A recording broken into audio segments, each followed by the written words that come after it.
ഹരേ കൃഷ്ണ. നമുക്കിനി 5-ാമത്തെ ശ്ലോകം നോക്കാം. വിഖ്യാത പൃഥുരിധി താപസോപദിഷ്ടൈ സൂതാദ്യൈ പരിണുത ഭാവി ഭൂരി വീര്യഃ വേനാർത്യാ കബളിത സമ്പദം ധരിത്രീമാക്രാന്താം നിജധനുഷാ സമാമകാർഷി. ഇനി നമുക്ക് അതിലെ പദങ്ങളുടെ അർത്ഥം നോക്കാം.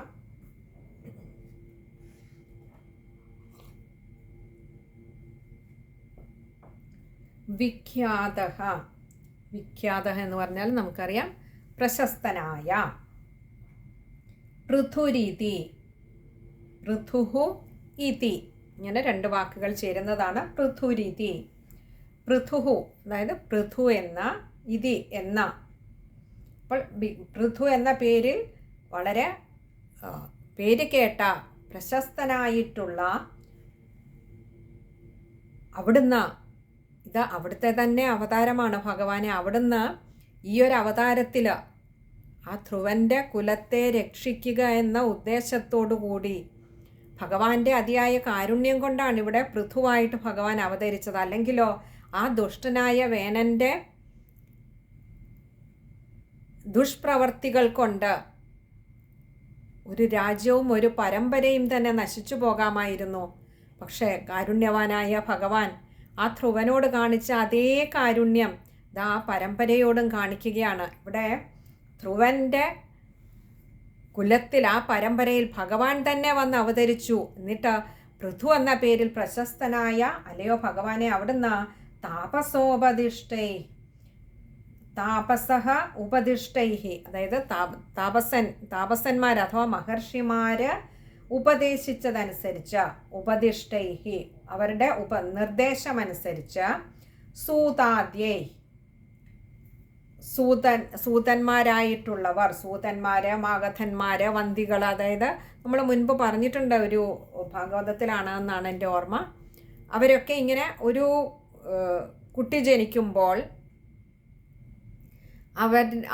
അല്ലെങ്കിൽ എന്തെങ്കിലും ഒരു വിശേഷ അവസരം വരുമ്പോൾ, ഇതുപോലെ കൊട്ടാരത്തിലും മറ്റും ഇങ്ങനെ വിശേഷമായ ഒരു അവസരത്തിലും മറ്റും അവരുടെ ആ പരമ്പരകളുടെ മാഹാത്മ്യവും ഇപ്പോൾ ഭരിക്കുന്ന ഒരു കുടുംബത്തിൻ്റെ അല്ലെങ്കിൽ ഇപ്പോഴത്തെ ആ ഒരു തലമുറയുടെ മാഹാത്മ്യവും ഒക്കെ പാടി സ്തുതിക്കുന്നവരാണ് സൂതമാഗധവന്തികളൊക്കെ. അവരൊക്കെ സൂതാദ്യൈ, സൂതാദികൾ, സൂതന്മാര്, മാഗധന്മാര്, വന്തികൾ, അങ്ങനെയുള്ളവര്, പരിണുത ഭാവി ഭൂരി വീര്യഃ,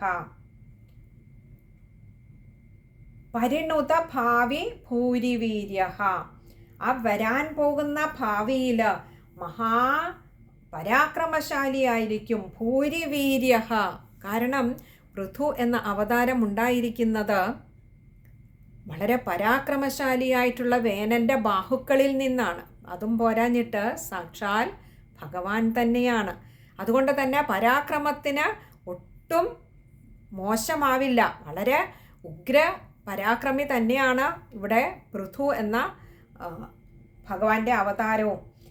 പറയുകയാണ്, അങ്ങനെ ഭാവിയിൽ ഈ മഹർഷിമാരുടെ നിർദ്ദേശമനുസരിച്ച് സൂതാദികൾ വന്നിട്ട് ഭാവിയിൽ മഹാപരാക്രമശാലിയാകും ഈ പൃഥു എന്ന ഉണ്ണി എന്ന പാടിപ്പുകഴ്ത്തിക്കൊണ്ട്. വേനാർത്യ കബളിത സമ്പദം ധരിത്രീമാക്രാന്താം.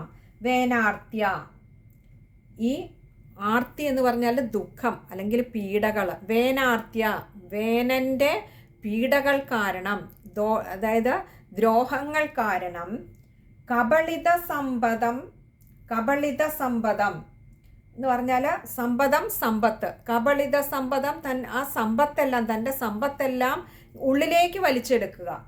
അങ്ങനെ ധരിത്രീമാക്രാന്താം, ധരിത്രീം ആക്രാന്താം, ഇങ്ങനെ രണ്ട് വാക്കുകൾ ചേരുന്നതാണ് ധരിത്രീമാക്രാന്താം.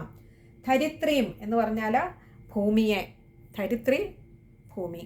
അപ്പോൾ ധരിത്രീം, ആ ഭൂമിയെ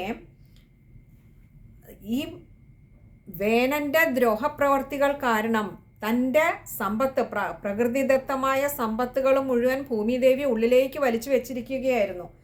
കാരണം അത്രമാത്രം ദ്രോഹമാണ് പ്രകൃതിയോട് പോലും ഈ വേനൻ കാണിച്ചു കൊണ്ടിരുന്നത്. അങ്ങനെയുള്ള ആ ധരിത്രിയെ, ആ ഭൂമിയെ ആക്രാന്താം, പരാക്രമം കൊണ്ട്. ഇപ്പം എന്താ, ഇനി നമ്മൾ ആ ഒരു ചെറിയൊരു കാലഘട്ടം തൊട്ട് പൃഥു അവതാരം ചെയ്തത് മുതൽ നോക്കൂ, ഇവിടെ വളരെ സംക്ഷിപ്ത ഭാവത്തിൽ, വളരെ ചുരുക്കിയാണ് ശ്രീ മേൽപ്പത്തൂർ നാരായണ ഭട്ടതിരിപ്പാട് ഭാഗവതത്തിലെ ഈ പൃഥുചരിതമൊക്കെ പറയുന്നത്. അതുകൊണ്ട് തന്നെ ഒരൊറ്റ ശ്ലോകത്തിൽ പൃഥു അവതരിച്ചതിന് ശേഷം ആ ചെറുതു മുതൽ ഇപ്പോൾ യൗവനാവസ്ഥയിൽ എത്തി നിൽക്കുന്ന ഒരവസ്ഥ വരെയുള്ള ഒറ്റ ശ്ലോകത്തിൽ അങ്ങോട്ട് വർണ്ണിക്കുകയാണ് ഇവിടെ ചെയ്യുന്നത്. പറയുകയാണ് ആക്രാന്താം, തൻ്റെ പരാക്രമം കൊണ്ട്. ഇപ്പോൾ പൃഥു അങ്ങനെ വളർന്നു കഴിഞ്ഞിരിക്കുന്നു. അങ്ങനെ തൻ്റെ പരാക്രമം കൊണ്ട് നിജധനുഷ സമാം ആകാർഷി. നിജധനുഷ, തൻ്റെ വില്ലിൻ്റെ അറ്റം കൊണ്ട്, തൻ്റെ ധനുഷ്കോടി എന്ന വില്ലിൻ്റെ അറ്റം കൊണ്ട് തന്നെ സമാമകാർഷി, സമാം അകാർഷി, ഇങ്ങനെ രണ്ട് വാക്കുകൾ ചേരുന്നതാണ് സമാമകാർഷി. സമാം എന്ന് പറഞ്ഞാൽ സമനിരപ്പാക്കുക, അകാർഷി ചെയ്തോ, അതിനെ ഈ ഭൂമിയെ മൊത്തം സമനിരപ്പാക്കി എന്ന് പറഞ്ഞാൽ തൻ്റെ ഉള്ളിലേക്ക് വലിച്ചു വെച്ചിരുന്ന എല്ലാ സമ്പത്തുകളെയും ആ ഭൂമിദേവിയിൽ നിന്നും തിരികെ പുറത്തേക്കെടുക്കുക. അവിടെ നമുക്കറിയാം, ഇപ്പോൾ ഒരു കുന്നും ചരിവും ഒക്കെ ഉണ്ടെങ്കിൽ അതൊന്ന് നിരപ്പാക്കിയാലോ എല്ലാം ഒരേപോലെയാവും. അപ്പോൾ ഭൂമി തൻ്റെ ഉള്ളിലേക്ക് വലിച്ചു വെച്ചിരുന്ന എല്ലാ സമ്പത്തുകളെയും ഒരേപോലെ എല്ലായിടത്തു നിന്നും പുറത്തേക്ക് കൊണ്ടുവന്നു എന്ന് പറഞ്ഞാൽ, ഈ വേനൻ്റെ ദുഷ്പ്രവർത്തികൾ കാരണം ഊഷര ഭൂമിയായി മാറിയിരുന്ന ഭൂമിദേവി ഇപ്പോൾ ഭഗവാന് നോക്ക്, ആ വേനൻ്റെ ബാഹുക്കളിൽ നിന്നും, അതും എപ്പോൾ എല്ലാ ദോഷങ്ങളും മാറിയതിന് ശേഷം, ആ നിഷാദൻ പുറത്തു വന്നതിന് ശേഷം ദോഷങ്ങളൊന്നുമില്ലാതെയായ ആ ശരീരത്തിലെ ബാഹുക്കൾ കടഞ്ഞപ്പോഴാണ് പൃഥു എന്ന അവതാരം ഉണ്ടാകുന്നത്. ആ സാക്ഷാൽ ഭഗവാൻ തന്നെയും പരാക്രമിയാണ്, വിക്രമിയാണ്. നമുക്ക് വിഷ്ണു സഹസ്രനാമത്തിൽ തന്നെ ഭഗവാന്റെ ഒരു പേരേ അങ്ങനെയാണ് അല്ലേ. അപ്പോൾ ആ അങ്ങനെയുള്ള ഭഗവാൻ ഇപ്പോൾ ആ ഭൂമിദേവി ഉള്ളിലേക്ക് വലിച്ചു വെച്ചിരുന്ന ആ സമ്പത്തുകളെയൊക്കെ ഭൂമിയെ നിരപ്പാക്കി അതിനെ ഫലഭൂയിഷ്ടമാക്കി ആ സമ്പത്തുകളെ പുറത്തു കൊണ്ടുവന്ന് പ്രകൃതിദത്തമായിട്ടുള്ള സമ്പത്തുകളെയും ഐശ്വര്യങ്ങളെയും ആ പ്രജകൾക്ക് അനുഭവവേദ്യമാകുന്ന വിധത്തിലേക്ക് അതിനെ പുറത്തു കൊണ്ടുവന്നു. ഇനി നമുക്ക് ആ ശ്ലോകം ഒന്നുകൂടി നോക്കാം. വിഖ്യാത പൃഥുരിതി താപസോപദിഷ്ടൈ സൂതാദ്യൈ പരിണുത ഭാവി ഭൂരി വീര്യഃ വേനാർത്യ കപളിത സംവദം ധരിത്രീമാക്രാന്താം നിജധനുഷാ സമാമകാർഷി. ഇനി ആ ശ്ലോകം വായിക്കുമ്പോൾ ശ്രദ്ധിക്കേണ്ട കാര്യങ്ങൾ: വിഖ്യാത, അവിടെ വിസർഗം, പിന്നെ താപസോപദിഷ്ടൈ, അവിടെയും വിസർഗം, അതിൻ്റെ ഇടയിൽ പൃഥുരീതി, ഇവിടെ ഈത്തിയാണ്, അതുകൊണ്ട് രായ്ക്ക്, രാ ജോയിൻ ചെയ്യാൻ വന്നതാണ്, രായ്ക്ക് ഇകാരം കൊടുക്കുക, പൃഥുരീതി. പിന്നെ സൂതാദ്യൈ, അവിടെ വിസർഗം, പരിണുത ഭാവി ഭൂരിവീര്യഃ, അവിടെ ഒരു വിസർഗമുണ്ട്. മഹാപരാക്രമശാലിയായി തീരുമെന്ന് അന്നേ സൂതാദികൾ വാഴ്ത്തിപ്പാടിയതാണ്. ഇന്നിതാ യൗവനാവസ്ഥയിൽ എത്തിയപ്പോൾ ഭഗവാൻ അത് തെളിയിച്ചിരിക്കുന്നു. തൻ്റെ പരാക്രമം കൊണ്ട് ഭൂമിയെ നിരപ്പാക്കി, അതും തൻ്റെ വില്ലിൻ്റെ അറ്റം കൊണ്ട് എന്ന് പറയുമ്പോൾ ആ വില്ലിൻ്റെ അറ്റമേ വേണ്ടി വന്നുള്ളൂ ഭൂമിയെ തന്നെ നിരപ്പാക്കാനെങ്കിൽ എത്രമാത്രം പരാക്രമിയായിരുന്നു ആ ഭഗവാൻ, ആ പൃഥുരാജാവ് എന്ന് നമുക്ക് പറഞ്ഞു തരികയാണ്. അടുത്തത് വേനാർത്യ കബളിത സമ്പദം, ധരിത്രീമാക്രാന്താം, അവിടെ അത് ചേർത്തെടുക്കാൻ ശ്രമിക്കുക.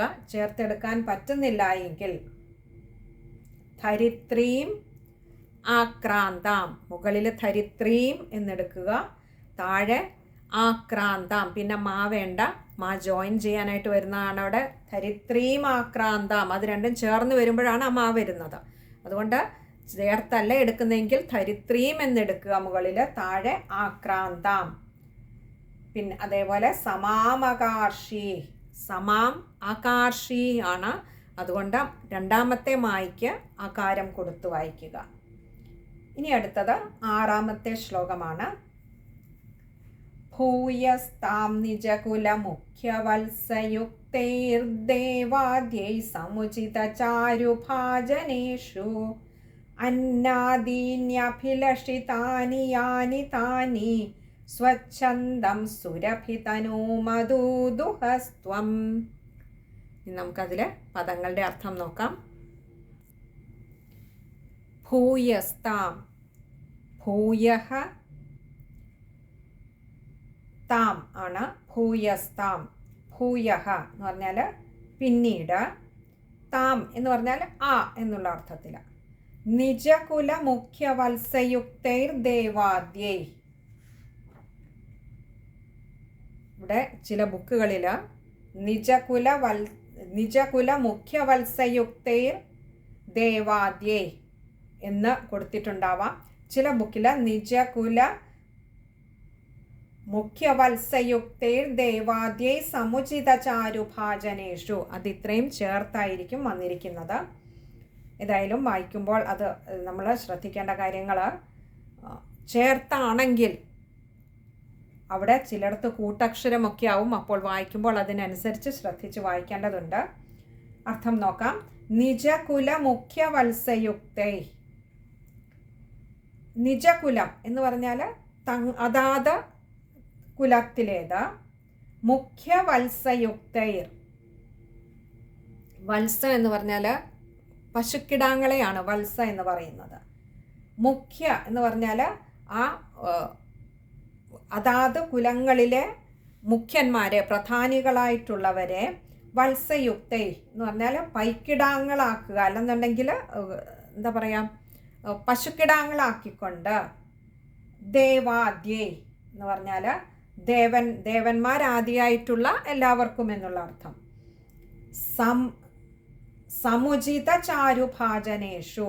സമുചിത എന്ന് പറഞ്ഞാൽ അവരവർക്ക് അനുയോജ്യമായിട്ടുള്ള, ചാരു, ചാരു എന്നാൽ മനോഹരമായ, വിശിഷ്ടമായിട്ടുള്ള, ഭാജനേഷു പാത്രങ്ങളിൽ. അന്നാദീന്യഭിലഷിതാനി താനി. അന്നാദീന്യഭിലഷിതാനി യാനി താനി. അന്നാദീനി അഭിലഷിതാനി യാനി താനി. ഇങ്ങനെ ഇത്രയും വാക്കുകൾ ചേരുന്നതാണത്. ഇവിടെ യാനി താനി വേറെയാണ്. അന്നാദീനി അഭിലഷിതാനി, അന്നാദീനി അഭിലഷിതാനി. അന്നാദീനി എന്ന് പറഞ്ഞാൽ അന്നം എന്നാൽ ആഹാരം, ഭക്ഷണം. അന്നാദീനി ഭക്ഷണം തുടങ്ങിയ, ഭക്ഷണ വസ്തുക്കൾ തുടങ്ങിയവ. അഭിലഷിതാനി എന്ന് പറഞ്ഞാൽ ഇഷ്ടമുള്ള അത്രയും. യാനി താനി, യാനി എത്രയാണോ, താനി അത്രയും. അപ്പോൾ എത്രയാണോ ഓരോരുത്തർക്കും വേണ്ടത് അത്രയും അവരവർക്ക് ഇഷ്ടമുള്ള ഭക്ഷണ പദാർത്ഥങ്ങൾ തുടങ്ങിയവ. സ്വച്ഛന്തം, സ്വച്ഛന്തം എന്ന് പറഞ്ഞാൽ നമുക്ക് യഥേഷ്ടം എന്നുള്ള അർത്ഥത്തിൽ. സുരഭിതനൂമധൂദുഹസ്ത്വം. സുരഭിതനൂം അധൂദുഹത്വം. ഇങ്ങനെ 3 വാക്കുകൾ ചേരുന്നതാണ് സുരഭിതനൂമധൂദുഹസ്ത്വം. സുരഭിതനും എന്ന് പറഞ്ഞാൽ തനു എന്നാൽ ശരീരം, അങ്ങനെ ആ ഒരു രൂപം സ്വീകരിച്ച. സുരഭി എന്നാൽ പശുവാണ്. അതായത് എന്തും സുരഭി നമുക്കറിയാം കാമധേനുവിൻ്റെ ഒരു പര്യായപദവും കൂടിയാണ് അല്ലേ, വേറൊരു പേരാണ് സുരഭി. എന്തും നൽകാൻ കഴിവുള്ളത്, എന്ത് ചോദിച്ചാലും നൽകാൻ കഴിവുള്ള ഒരു പശുരൂപിണിയായിക്കൊണ്ട് ആ ഭൂമിദേവി മാറിയിട്ട് അധൂദുഹത്വം. ത്വം എന്ന് പറഞ്ഞാൽ അതിൽ നിന്ന്, ആ ഭൂമിയിൽ നിന്ന് ഭഗവാനെ അവിടുന്ന് അധൂദുഹ എന്ന് പറഞ്ഞാൽ കറന്നെടുക്കുക. നമുക്കൊരു പശുവിനെ കറന്നെടുക്കുന്നത് പോലെ ഭൂമിദേവി ഒരു പശുവിൻ്റെ രൂപം പൂണ്ടുകൊണ്ട് ദേവന്മാരെ മുതലായിട്ടുള്ള എല്ലാവരും, ഈ ഭൂമിയിലുള്ള എല്ലാവരും പൈക്കിടാങ്ങളുടെ രൂപത്തിൽ വന്ന് തങ്ങൾക്ക് വേണ്ടുന്നതത്രയും തങ്ങളുടെ വിശിഷ്ടമായ പാത്രങ്ങളിൽ കറന്നെടുത്തു എന്ന് പറഞ്ഞാൽ ഇത് അല്പം ഒരു ആലങ്കാരിക ഭാഷയായി പറഞ്ഞിരിക്കുകയാണെന്ന് വേണം കരുതാൻ. കാരണം ഭൂമിദേവി പശുവായി മാറിയെന്നല്ല, പക്ഷേ ഇവിടെ അതും ഭൂമിദേവിക്ക് ആ വെറും ഒരു പശുവായിട്ടല്ല പറഞ്ഞ, സുരഭി എന്നാണ് പറഞ്ഞ, കാമധേനു, എന്തു ചോദിച്ചാലും നൽകാൻ കഴിവുള്ള ഒരു പശുവായി എന്ന് പറഞ്ഞാൽ ആ പശു തൻ്റെ പശുക്കിടാങ്ങൾക്ക് എപ്രകാരമാണോ വേണ്ടുന്നതൊക്കെ കൊടുക്കുന്നത്, അവർക്ക് എപ്പോഴൊക്കെയാണോ വിശക്കുന്നത്, ദാഹിക്കുന്നത്, അവർക്ക് വേണ്ടുന്നത് അതാത് സമയങ്ങളിൽ കൊടുക്കുന്നത്, അതല്ല സ്നേഹമാണോ വേണ്ടത് നക്കിത്തുടയ്ക്കുന്നത്, അതേപോലെ ആ പൃഥു എന്ന ഭഗവാന്റെ അവതാരത്തിൻ്റെ പരാക്രമത്തിലൂടെ അല്ലെങ്കിൽ ആ സ്പർശത്തിലൂടെ, ആ ബാഹുക്കളുടെ സ്പർശത്തിലൂടെ ആ സാത്വികത തിരിച്ചറിഞ്ഞ ഭൂമിദേവി തൻ്റെ മക്കളായിട്ടുള്ള ദേവന്മാരാദിയായിട്ടുള്ള എല്ലാവർക്കും അവർക്ക് വേണ്ടുന്നതൊക്കെയും ഈ ഭൂമിയിൽ നിന്നും കിട്ടാൻ പരുവത്തിന് ഭൂമിദേവി കനിഞ്ഞ് അനുഗ്രഹിച്ചു. ഇവിടെ ഭൂമിദേവി പശുവായി എന്നർത്ഥമല്ല എന്നുകൂടി മനസ്സിലാക്കുക. എന്ന് പറഞ്ഞാൽ അത്രമാത്രം ഭൂമി വളരെ സമ്പുഷ്ടമായി തീർന്നു. ഓരോരുത്തർക്കും ഓരോന്നാവും വേണ്ടത് ഈ ഭൂമിയിൽ നിന്നല്ലേ. അപ്പോൾ ഓരോരുത്തർക്കും വേണ്ടുന്നത് എടുക്കത്തക്ക വിധത്തിൽ ഭൂമിദേവി അത്യധികം സമ്പുഷ്ടമായ രൂപത്തിലേക്ക് മാറി. എന്ത് ചോദിച്ചാലും കൊടുക്കുന്ന ഗോവിൻ്റെ രൂപം അല്ലെങ്കിൽ കാമധേനുവിൻ്റെ രൂപം എന്ന് പറഞ്ഞാൽ തൻ്റെ മക്കളായിട്ടുള്ള ഭൂമിദേവിയുടെ മക്കളായിട്ടുള്ള മനുഷ്യരായിക്കോട്ടെ, ദേവന്മാരായിക്കോട്ടെ, മൃഗങ്ങളായിക്കോട്ടെ, പക്ഷികളായിക്കോട്ടെ, വൃക്ഷലതാദികളായിക്കോട്ടെ, ഓരോരുത്തർക്കും വേണ്ടുന്നത് എന്താണോ അതെല്ലാം ഈ ഭൂമിയിൽ തന്നെ ഭൂമിദേവി കനിഞ്ഞു നൽകി. ഇപ്പോഴും ഭൂമിദേവി കനിഞ്ഞു നൽകുന്നുണ്ട്. അതിൻ്റെ മൂല്യം തിരിച്ചറിയുന്നില്ല എന്ന് മാത്രം നമ്മളല്ലേ. നമുക്ക് വേണ്ടുന്നതൊക്കെയും ഈ ഭൂമിയിൽ ധാരാളമുണ്ട്, അത് നമുക്ക് ധാരാളമായി ലഭിക്കുന്നുമുണ്ട്. പക്ഷേ ഇതേപോലെ അതിൻ്റെ മൂല്യം അറിയണമെങ്കിൽ അതില്ലാത്ത ഒരു അവസ്ഥയിൽ നിന്നും അത് ലഭിക്കുന്ന ഒരവസ്ഥയിലേക്ക് വരുമ്പോൾ മാത്രമേ ലഭിക്കുന്നതിൻ്റെ മൂല്യം അറിയുകയുള്ളൂ. ഇവിടെ അതുപോലെയാണ് ആ വേനൻ്റെ കാലത്ത് ഇതിനൊക്കെ ക്ഷാമം നേരിട്ടിരുന്ന എന്തൊക്കെ സമ്പത്തുകളാണോ ഭൂമിദേവി ഒളിപ്പിച്ചു വെച്ചത് അഥവാ ഭൂമിദേവി വിട്ടുകൊടുക്കാതെ ഇരുന്നത് വേനൻ്റെ ദ്രോഹം കാരണം, ഇന്ന് അതെല്ലാം ആ സാത്വിക പ്രഭുവായ സാക്ഷാൽ പൃഥു മഹാരാജാവിൻ്റെ സ്പർശത്താൽ ആ ഭൂമിദേവി പുഷ്പിണിയായിക്കൊണ്ട് ഇന്നതെല്ലാം ധാരാളം തൻ്റെ പ്രജകൾക്കായിക്കൊണ്ട് തൻ്റെ സന്തതികൾക്കായിക്കൊണ്ട് ഭൂമിദേവി വിട്ടുകൊടുത്തു. അങ്ങനെ യഥേഷ്ടം ഓരോരുത്തർക്കും വേണ്ടുന്നത് അവരവരുടെ പാത്രത്തിൽ വേണ്ടുവോളം നിറച്ച് കറന്നെടുത്തു എന്ന് പറഞ്ഞാൽ വേണ്ടുന്നതൊക്കെയും തൃപ്തിയാമണം അവർക്ക് തൃപ്തിയാകത്തക്ക വിധത്തിൽ അത്രമാത്രം ആ ഭൂമിദേവി അങ്ങനെ അവർക്ക് ഐശ്വര്യം കൊടുത്തു. നമുക്ക് ആ ശ്ലോകം ഒന്നുകൂടി നോക്കാം. ഭൂയസ്താം നിജകുലമുഖ്യവത്സയുക്തൈർദേവാദ്യൈ സമുചിതചാരുഭാജനേഷു അന്നാദീന്യഭിലഷിതാനി യാനി താനി സ്വച്ഛന്ദം സുരഭിതനോ മധുദുഹസ്ത്വം. ഇത് കുറച്ചധികം സമസ്തപദങ്ങളും ഒക്കെ ഉള്ള ഒരു ശ്ലോകമാണ്. എങ്കിലും നമ്മൾ ചെറിയ ചെറിയ വാക്കുകളായി പറയുന്നതുകൊണ്ട് ബുദ്ധിമുട്ട് വരില്ലായിരിക്കുമെന്ന് കരുതുന്നു. നമുക്ക് നോക്കാം. ആദ്യത്തെ വരിയില മുഖ്യവത്സയുക്തൈർദേവാദ്യൈ സമുചിത ചാരുഭാജനേഷു, അതത്രയും ഒറ്റ ഇതിൽ വായിക്കേണ്ടതാണ്. ഇനി അങ്ങനെ വായിക്കാൻ പറ്റാത്തവർക്ക് കുറച്ചുകൂടി ചെറുതാക്കി പറഞ്ഞാൽ മുഖ്യവത്സയുക്തൈർദേവാദ്യൈ, അവിടെ ഒരു വിസർഗം കൊടുത്തുകൊണ്ട് സമുചിത ചാരുഭാജനേഷു അങ്ങനെ എടുക്കാം. ഇനി അത്രയും കൂടിയും വായിക്കാൻ പറ്റാത്തവർക്ക് ഭൂയസ്താം നിജകുല മുഖ്യവത്സയുക്തൈ, അവിടെ ഒരു വിസർഗം കൊടുത്തുകൊണ്ട് താഴെ വേണമെങ്കിൽ ദേവാദ്യൈ സമുചിത ചാരുഭാജനേഷു, ഇനി അത്രയും കൂടിയും രണ്ടാം വരിയിൽ എടുക്കാൻ പറ്റാത്തവർക്ക് വീണ്ടും ദേവാദ്യൈ എന്ന് കൊടുത്തൊരു വിസർഗം കൊടുത്തുകൊണ്ട് സമുചിത ചാരുഭാജനേഷു എന്ന് വായിക്കുക. അടുത്തത് മൂന്നാമത്തെ വരിയിൽ അന്നാദീന്യഭിലഷിതാനി. അവിടെ അത് കഴിയുന്നതും ചേർത്ത് തന്നെ വായിക്കുക എന്ന് തന്നെയല്ല, അന്നാദീന്യഭിലഷിതാനി. ന്യ എന്ന അക്ഷരത്തിന് അകാരം കൊടുക്കണം. അഭിലഷിതാനിയാണ്. പിന്നെ അടുത്തത് സുരഭിതനൂം അദൂദുഹസ്ത്വം. സുരഭിതനൂം അദൂദുഹ ആണ് കറന്നെടുക്കുക എന്നുള്ളത്. അതുകൊണ്ട് മായ്ക്ക് അകാരം കൊടുത്ത് വായിക്കുക. സുരഭിതനൂം അദൂദുഹസ്ത്വം. ഇത് ഇത്രയും കാര്യങ്ങളാണ് ആ ഒരു ശ്ലോകം വായിക്കുമ്പോൾ ശ്രദ്ധിക്കേണ്ടതായിട്ടുള്ളത്. നമുക്ക് അടുത്ത ശ്ലോകം അടുത്ത സത്സംഗത്തിൽ കാണാം. ഹരേ കൃഷ്ണ.